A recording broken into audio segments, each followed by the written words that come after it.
En fait, il y a le titre, ouais, parce que moi, depuis longtemps, je voulais faire un mème sur la Restauration française en 1814-1815, et le retour du roi, bah, ça le faisait, quoi. Le retour du roi, le Seigneur des Anneaux et tout. Et puis, bah, en fait, j'ai commencé à à mettre les drapeaux sur les personnages, tu sais, à mettre au drapeau bah, en fait, des puissances contre-révolutionnaires, tu vois, la Prusse, l'Autriche et tout, et les royalistes qui est à l'intérieur de la France. Et tout doucement, je me disais, mais c'est marrant, là, je suis en train de les faire passer, je suis en train de faire passer les contre-révolutionnaires pour des gentils. Et si tu fais un mème sur la restauration avec l'affiche du Seigneur des Anneaux 3, en fait, tu fais un mème avec les contre-révolutionnaires présentés comme des héros. Ils sont idéalisés. Et, et à un moment donné, je sais pas si tu vois, mais il y a Frodon qui, enfin, sur l'affiche, il tend la lumière, tu sais, la lumière spéciale contre l'araignée. Euh, et ben, c'est marrant parce que c'est exactement l'inverse des lumières qui ont, elles, provoqué la révolution. C'est l'inverse. Et c'est les contre-révolutionnaires qui tiendraient une lumière. Et tu sais, les contre-révolutionnaires, les fascistes, eux, ils se voient comme ça, comme des gens qui portent des lumières, qui portent un message lumineux, la vérité. Tout le monde pense porter la vérité. Et autour de la Révolution française, c'était surtout eux, genre la vérité qu'il fallait pas remettre en cause, bah, c'était genre le christianisme et compagnie. Euh, attends. Christianisme et compagnie. Et, et un autre truc avec la lumière, c'est que les fascistes, tu sais, le mot fasciste, ça vient du mot italien fasci, ou un truc dans le genre, qui veut dire faisceau. Faisceau. Les faisceaux lumineux. Ce qui éclaire la vie. Enfin, je sais pas, il n'y a pas d'ordre exactement dans tout ça, mais ça m'a fait penser, ça m'a fait réfléchir. Puis je me suis dit, Tolkien, attends, professeur d'université et tout, genre à l'époque de la guerre froide, les années 50, Grande-Bretagne, Occident anticommuniste et tout, forcément on doit avoir un délire. Donc il vient pas d'une famille genre très aisée, enfin un petit peu aussi dans l'administration coloniale, j'ai vu sur Wikipédia, mais après il perd un peu de thunes d'après ce que j'ai compris, donc les origines familiales c'est pas forcément des origines aisées, donc il est pas forcément conservateur sur le plan économique, mais il est au moins sur le plan culturel quoi.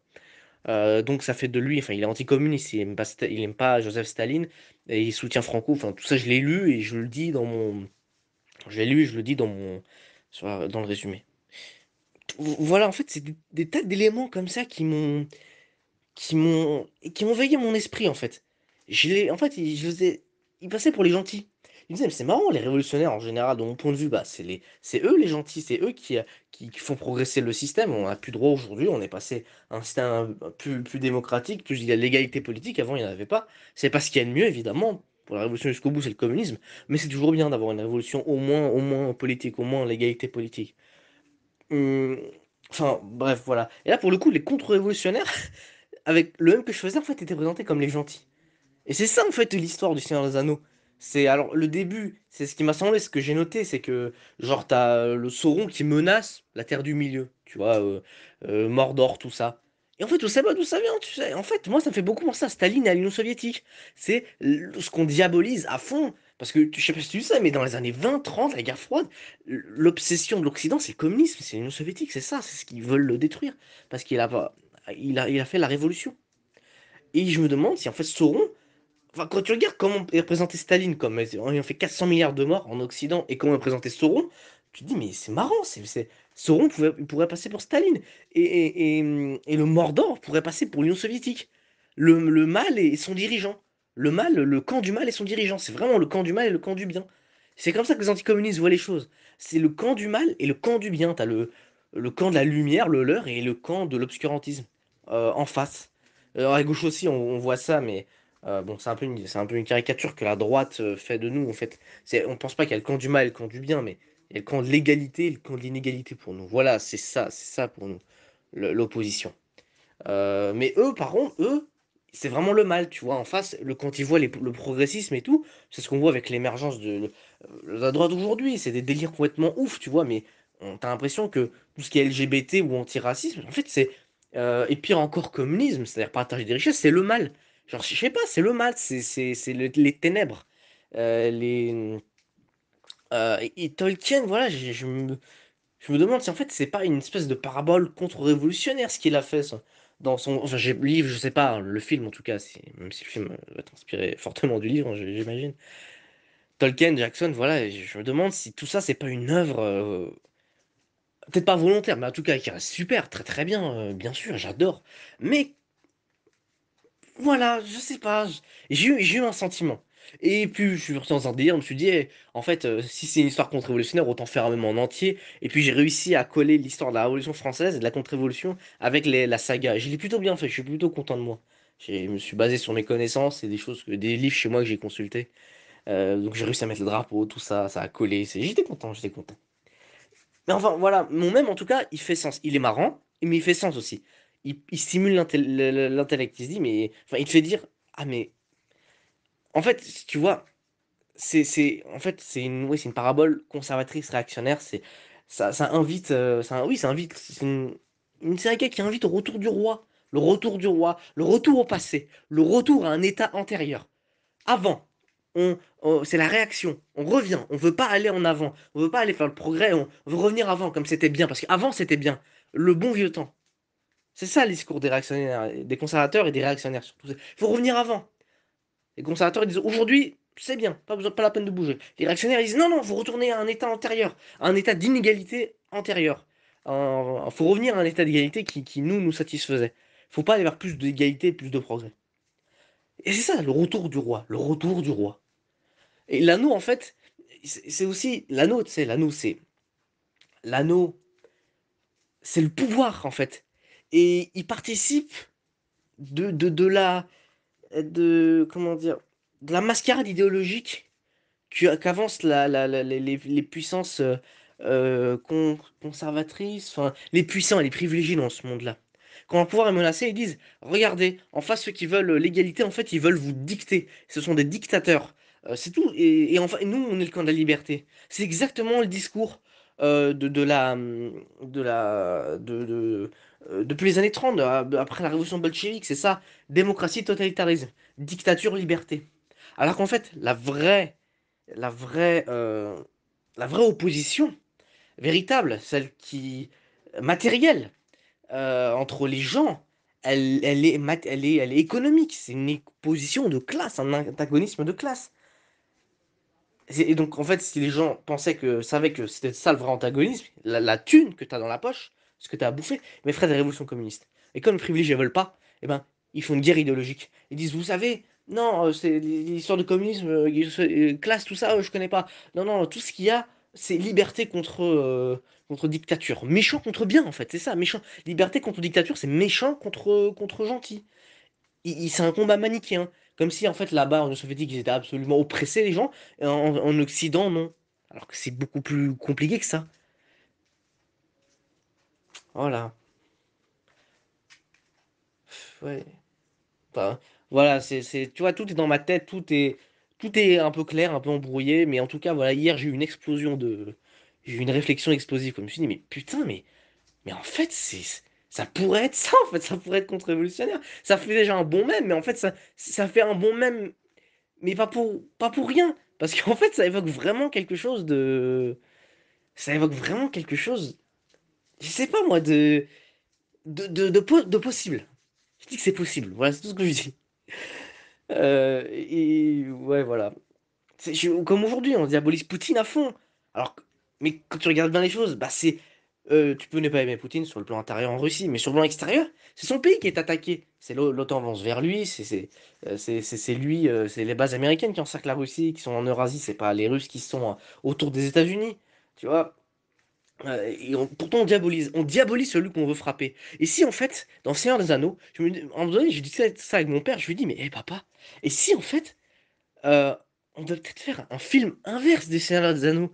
En fait, on devrait faire un film qui s'appellerait Le Seigneur des Anneaux, oui, euh, mais en fait, du point de vue du Mordor, du point de vue du Sauron.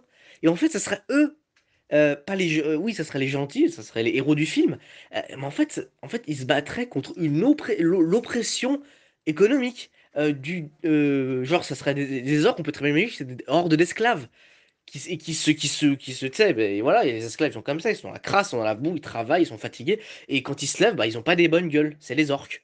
C'est les orques. C'est comme ça qu'on le fait passer pour les prolétaires, hein, tu sais, dans les pays d'Occident. enfin dans n'importe où, quand les privilégiés sont menacés, bah, on te fait pas, et quand le peuple les menace, le peuple, bon, on fait passer le peuple pour un con, une masse débile. Quand ils sont contre l'Union européenne, par exemple, pour des questions, parce qu'ils veulent pas le libéralisme économique, bah, les gens, ils disent, on traite ces gens-là de racistes, par exemple, massivement. Je sais pas moi, d'antiféministes, tu vois. On les traite de tous les attributs, finalement, qui sont les attributs de la droite, comment dire, extrême quand son pouvoir est menacé par la gauche, mais donc une partie de la population, mais quand toute la population est contre elle, alors là, là, elle use de toute la petite bourgeoisie pour faire passer ces gens-là pour les méchants, alors qu'ils ne le sont pas. Donc voilà, faudrait faire un film où en fait les orques, c'est les prolétaires qui soulèvent, c'est les paysans russes, quoi. C'est les paysans français. Et où on sauront en fait c'est Robespierre, ou c'est Staline. Et le Mordor, c'est la France révolutionnaire ou la Russie révolutionnaire. Des choses comme ça. Et en fait, le roi, c'est pas du tout celui qu'on croit. Ça serait un peu le retournement que moi je suis en train de voir, que j'ai vu il y a longtemps, entre Occident, enfin entre monde capitaliste et communiste. On devait croire qu'en fait, c'est le camp d'en face qui est très méchant, horrible, vilain. Et si c'était complètement l'inverse? Et si c'était l'inverse? Et en face aussi, peut-être que des gens pensent pareil. Mais il y a une vérité. Il y a qu'un oppressé, un oppresseur dans la vie. C'est d'un côté un oppressé, d'un côté un oppresseur. Il faut savoir qui est qui, en informant. Moi, j'ai déjà fait mon choix au niveau de l'Union soviétique et tout. La Russie aussi, ça, on sait très bien, toi et moi.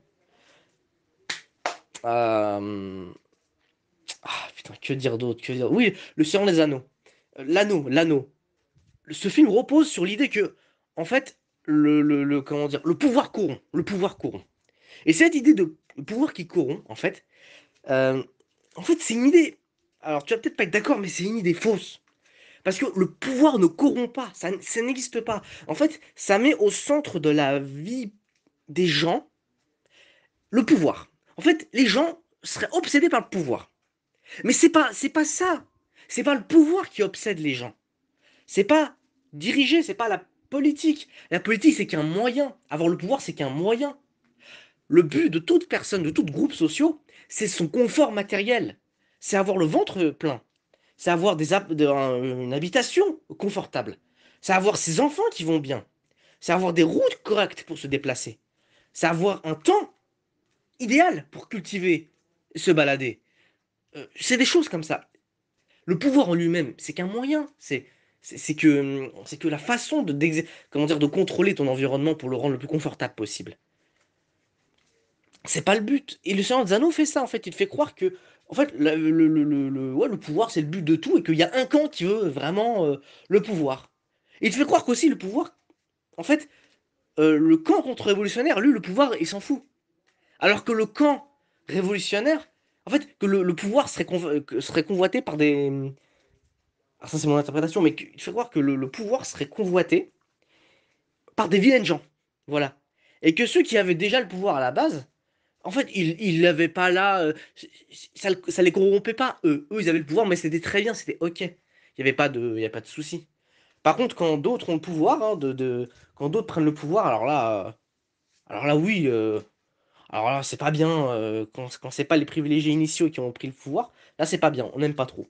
Parce en fait, c'est fait pour décrédibiliser les changements de régime qui vont vers plus de révolution, vers plus de progrès. C'est ça l'anneau. L'anneau, le Seigneur des Anneaux, c'est le Seigneur du pouvoir. C'est ça, l'anneau, c'est le pouvoir, et le Seigneur des Anneaux, c'est le Seigneur du pouvoir. Ou, en fait, non, l'anneau, c'est même plus que ça. En fait, l'anneau, c'est l'esprit de Sauron, tu vois. Et dans mon interprétation, en fait, l'esprit de Sauron, c'est potentiellement un esprit révolutionnaire. En fait, non, je me suis trompé, voilà. C'est un esprit révolutionnaire, et en fait, celui qui veut prendre l'anneau, c'est celui qui veut prendre la révolution.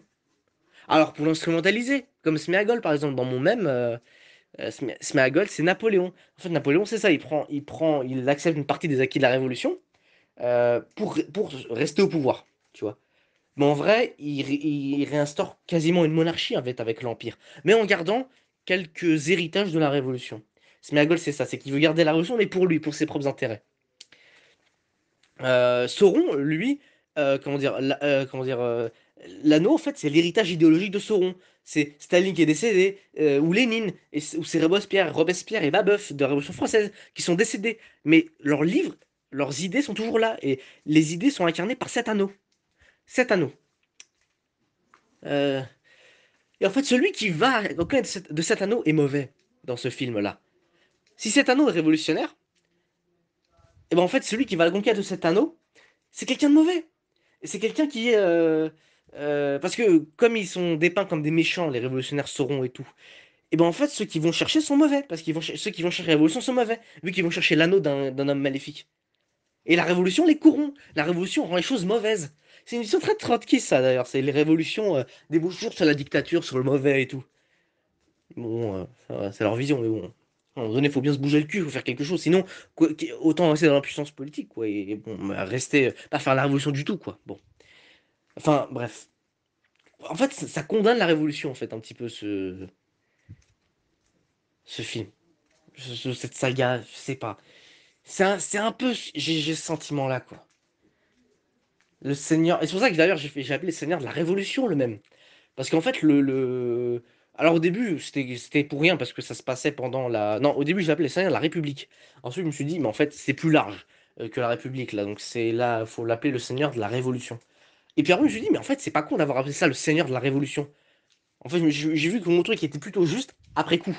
C'est que c'est effectivement celui qui a les idées révolutionnaires maîtrise la Révolution. Voilà, c'est le Seigneur de la Révolution. Et le Seigneur de la Révolution, le Seigneur de la Révolution. Le Seigneur de la Révolution. Attends, où j'en étais? Ouais, et en fait, la Révolution, bah, si tu vois bien, voilà, c'est l'anneau de Sauron, qu'en fait, on veut détruire ces idées révolutionnaires. Je suis toujours dans mon interprétation. Dans le film, on veut détruire l'anneau. À la fin, il brûle dans la lave. On l'a jeté. Là où il est né. Dans le Mordor, au cœur, dans le volcan.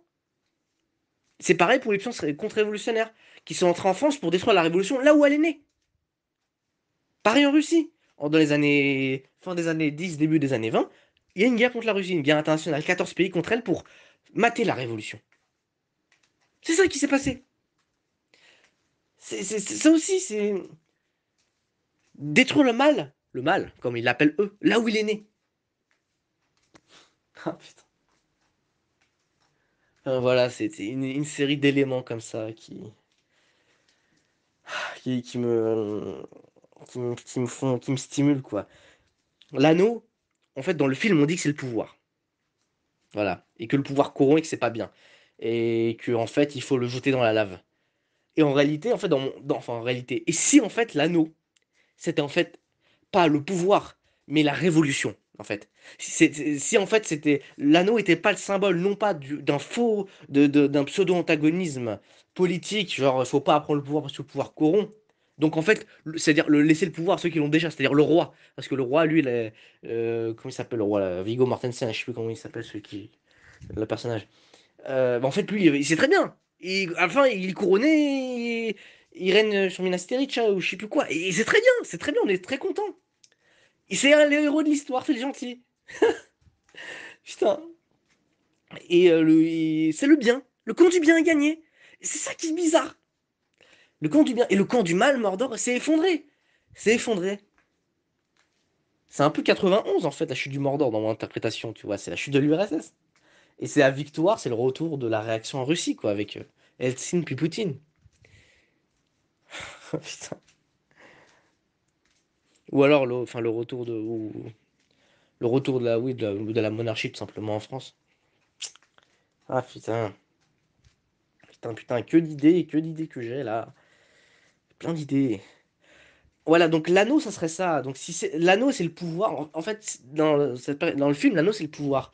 Et en fait, en faisant mon même, où j'ai mis la révolution, le de l'anneau, j'ai mis république puis révolution, je me suis dit, mais en fait, c'est de là que tout est parti. C'est en remplaçant le mot, c'est pour mon même. C'était pas, j'avais pas d'idée à la base. C'est en m'amusant que j'ai trouvé le truc.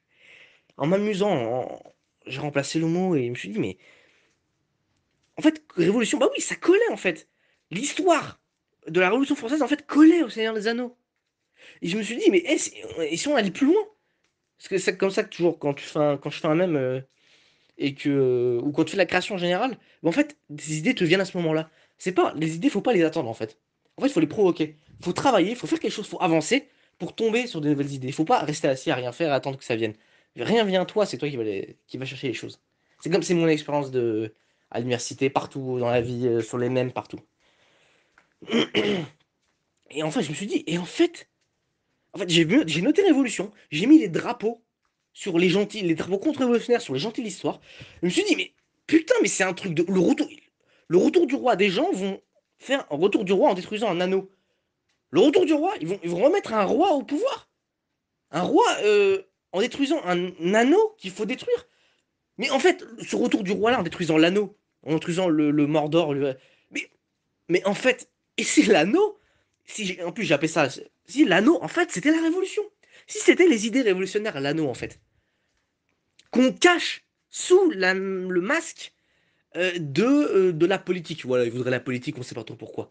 Parce que donc, ça serait la révolution économique, politique, mais aussi économique. Enfin, comment dire, la conquête de l'égalité, quoi.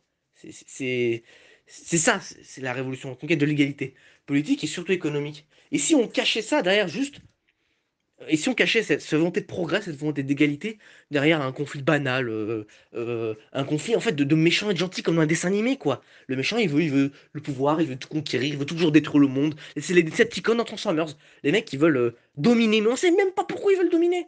Ils vont gagner quelque chose, les mecs. Ils vont gagner du pain, de l'eau, quelque chose matériellement va leur faire plaisir.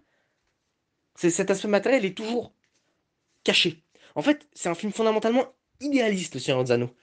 Ce serait des gens avec, comment dire, qui se battraient pour des idées. Ils se battraient pas pour du matériel. Ils se battraient pas pour une différence, comment dire, une vie différente dans la réalité matérielle. C'est pas, genre, je sais pas, les orques, ils saoulaient, en fait, c'est pas parce qu'ils voudraient ne plus être des esclaves, je sais pas moi, des elfes, si ça existait dans le Seigneur des Anneaux. Non, en fait, c'est parce qu'ils seraient tarés. Ils seraient fous, méchants, gros, voilà. Voilà, comme les colonisés qui se révoltaient, on les traitait de fanatiques en Algérie, les fanatiques musulmans.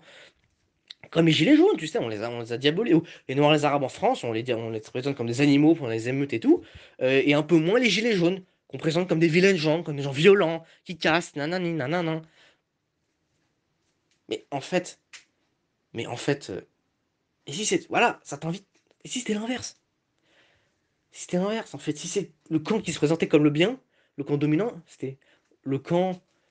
Alors, si on retourne les choses, c'est le camp du mal, en fait, en réalité, le camp de l'oppression. Voilà.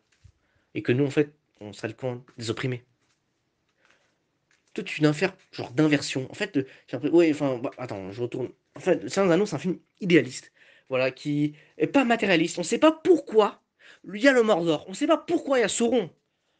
Pourquoi il y a les orques? Putain, mais pourquoi il y a des masses d'orques qui se battent pour Sauron? C'est quoi l'idée là? Ils vont tuer le roi? Pourquoi? Mais pourquoi ils vont tuer un roi? Mais c'est, enfin, pourquoi ils veulent, ils empêchent le roi de revenir? Mais c'est ça la question. C'est qu'est-ce qu'ils foutent là, les mecs? Pourquoi ils s'organisent en armée gigantesque? Faut savoir ça. Faut se poser je sais pas. Ils se rassemblent là parce ils ont décidé. Voilà, il n'y avait pas de raison matérielle. Ils se rassemblent pour détruire la royauté. Et pourquoi? Mais pourquoi? Qu'est-ce qu'il aurait fait le roi d'ailleurs pour? Et si le roi, en fait, c'était. Ils avaient oppressé au départ. Et si, en fait, les orques, ils étaient des esclaves. Une interprétation matérialiste de Seigneur des Anneaux, en fait, ça ferait croire que. Ça invite à croire qu'en fait, ces gens-là qui se disent se battre pour des nobles idées, c'est-à-dire détruire le pouvoir qui corrompt, en fait, ils ne détruisent pas le pouvoir qui corrompt. Ça, c'est le prétexte. La vraie raison, l'anneau, en fait, ce sont les idées révolutionnaires qu'il faut détruire. Voilà. Voilà ce qui est dit de façon euh, fantaisiste, en fait, à un public, au public, à travers ces superbes œuvres d'art. Que, et que quand des gens, du coup, font la révolution, et ben en fait, ce genre de film participe de l'interprétation idéaliste des choses. Les gens vont dans la rue, mais ils sont fous. Voilà, ils sont dans la rue, mais ils sont dingues. On sait pas pourquoi.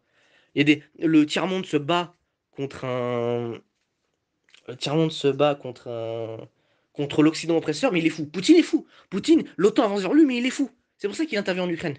Mais non, il y a une raison matérielle. Il y a une raison. ancré dans la réalité. C'est-à-dire que l'OTAN avance. L'OTAN met des armes en Pologne, enfin des boucliers antimissiles qui peuvent être offensifs en Pologne et en Roumanie. Ça annihile la défense nucléaire russe. Voilà ce qui fait peur aux Russes, c'est de ne pas pouvoir se défendre en cas d'attaque nucléaire. C'est d'avoir leur défense nucléaire neutralisée. Voilà ce qu'ils ne veulent pas. C'est une réalité matérielle. C'est ça la réalité. Et c'est pas Poutine, il s'est dit du jour au lendemain, j'ai attaqué l'Ukraine. Non, c'est pas ça. Aussi, dans Anneau, c'est un petit peu comme ça que je vois les choses. C'est que on présente les choses de façon idéaliste. Les gens seraient motivés par des idées et pas par le matériel. Et pourquoi le roi il voudrait revenir au pouvoir d'ailleurs? C'est quoi son délire, le roi? C'est un roi, c'est un king, c'est-à-dire que c'est un privilégié parmi les privilégiés. C'est que s'il revient, le roi s'il revient au pouvoir, c'est qu'il y a peut-être un petit intérêt matériel, quoi. Ça se trouve, il a perdu d'ailleurs. Il va le récupérer en retournant au pouvoir. Et les autres, peut-être qu'en fait, ils veulent conquérir des droits sociaux. Des droits, ils veulent conquérir des droits contre le roi qui les en aura empêchés dans un lointain passé. Je me souviens, j'avais vu, c'est dans des anneaux 1, bah voilà, c'est... Alors attends, j'ai pas de bons souvenirs. Tu me diras si je me trompe, hein, mais en fait, voilà, oui, bah oui, la force maléfique de Sauron, elle marche comme ça. Mais on sait pas pourquoi Sauron est là. La raison matérielle, pourquoi Sauron, pourquoi Mordor, pourquoi il y aurait un camp du mal? Pourquoi il serait mal ce camp? Pourquoi? Pourquoi? Enfin, putain, je te jure, putain, ça a explosé dans mon esprit hier, ça a explosé, gars. Je faisais mon même pour rigoler, et d'un coup, bon, comme une fusée, je me suis dit, mais putain, mais qu'est-ce que. Mais c'est chelou quand même. C'est chelou. Putain, c'est chelou. Bon, j'ai plus. Là, j'ai plus grand-chose à dire là, mais voilà, c'est ça les réflexions qui m'ont traversé, quoi. Voilà. Ouais, Cal fait un séminaire, effectivement. J'avais beaucoup de choses à dire, ouais.